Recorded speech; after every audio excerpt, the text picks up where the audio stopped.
और यूपी के सुल्तानपुर डकैती कांड से जुड़ा हुआ एक बड़ा अपडेट आपको जल्दी से दे देते हैं। देखिए, मंगेश यादव के बाद अनुज सिंह का एनकाउंटर। उन्नाव के पास एसटीएफ ने अनुज सिंह को ढेर किया। आरोपी अनुज सिंह पर 1 लाख का इनाम था। आरोपी अनुज ने एसटीएफ के सिपाही पर गोली चलाई थी। मौके से 1 पिस्टल और 3 जिंदा कारतूस बरामद हुए हैं। चांदी के गहने से भरा हुआ एक बैग भी बरामद हुआ है, जैसा बताया जा रहा है। तो मंगेश यादव के बाद अब एक और एनकाउंटर अनुज सिंह को एसटीएफ ने ढेर किया। बताया जा रहा है कि आरोपी अनुज 1 लाख का इनामी, जिसने सिपाही पर फायर किया था। लखनऊ एसटीएफ टीम व बदमाशों के बीच में मुठभेड़ हुई है। इस मुठभेड़ में एक बदमाश घायल हुआ व दूसरा बदमाश जो है मौके का फायदा उठाकर भाग गया। इस बदमाश की पहचान जो है वो अनुज प्रताप सिंह सन ऑफ धर्मराज सिंह जनपद अमेठी से हुई है।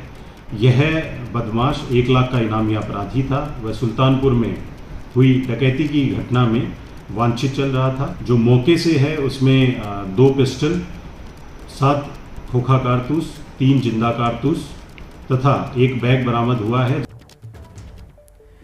और यूपी पुलिस के एनकाउंटर पर फिर से सवाल खड़े हुए हैं। अनुज के पिता और बहन ने सवाल खड़े किए हैं। पिता ने कहा है कि बड़े अपराधियों का नहीं हो रहा एनकाउंटर, और बहन ने कहा कि सभी 14 आरोपियों का एनकाउंटर करो। तो आरोपी के अब जो परिजन हैं वो इस एनकाउंटर पर सवाल खड़े कर रहे हैं।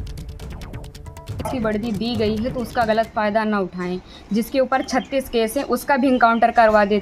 अगर इसमें 15 लोग शामिल हैं, 14 लोग शामिल हैं, तो सबका इनकाउंटर होना चाहिए। जो हो रहा है बहुत गलत हो रहा है, ये नहीं होना चाहिए। 40 केस है, उनका इनकाउंटर नहीं हो रहा। जिसके पास 1-2 केस है उनका इनकाउंटर किया जा रहा है। सरकार की मर्जी है, जो मर्जी हो सरकार कराए। और इस खबर पर बात करने के लिए वीरेश पांडे हमारे साथ इस वक्त जुड़े हुए हैं। वीरेश, मंगेश यादव के भी एनकाउंटर पर सवाल खड़े हुए थे, सियासत भी हुई थी। अब यहां पर भी एक बार फिर से परिवार भी ये सवाल उठा रहा है कि बड़े अपराधियों का एनकाउंटर क्यों नहीं होता है।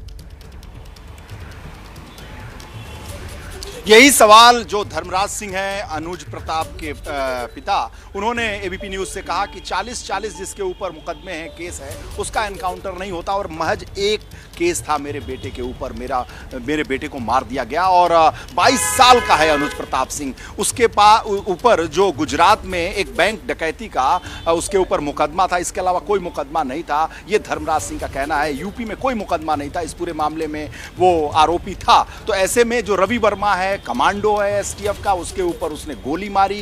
गोली सीने में लगी, लेकिन वो बुलेट प्रूफ जैकेट पहना था रवि वर्मा। इस वजह से एसटीएफ का कमांडो रवि वर्मा गोली खाने से बच गया। नहीं, गोली उसे लगी लेकिन अंदर तक नहीं गई। और जो रवि वर्मा ने फिर उसके बाद से पलटकर गोली मारी तो फिर खोपड़ी में लगी किसके? अनुज प्रताप सिंह के। और अनुज प्रताप सिंह वहां घायल हुआ, और घायल होने के बाद वो जिला चिकित्सालय आया। उसके बाद से फिर इस मॉर्चरी में, और यहां की मॉर्चरी से महज 10 मिनट पहले धर्मराज सिंह जो उनके पिता हैं और गांव के प्रधान अरुण प्रताप सिंह को डेड बॉडी सौंप दी गई। और डेड बॉडी लेकर धर्मराज सिंह जो पिता हैं अनुज प्रताप सिंह के, वो निकल गए हैं अमेठी, उनके पैतृक गांव में। और वहां कल दाह संस्कार होगा। लेकिन इस पूरे मामले में राजनीति अपने चरम पर है और भारतीय जनता पार्टी के नेता और कार्यकर्ता राजनीति कैसे हो रही है। जैसे ही घड़ी का काटा दोपहर 2:30 पे आए, बबीता जी का दिल सास बहू साजिश के लिए मचल जाए। और ये है इनकी बहू, पूरे दिन ऑफिस की टेंशन हो जाए गॉन जब ये करें अपना फेवरेट शो फ्री टाइम पे ऑन। इनकी तरह आप भी देखें अपना फेवरेट शो अपने टाइम पर और डाउनलोड कीजिए एबीपी लाइव ऐप अपने स्मार्ट टीवी पर।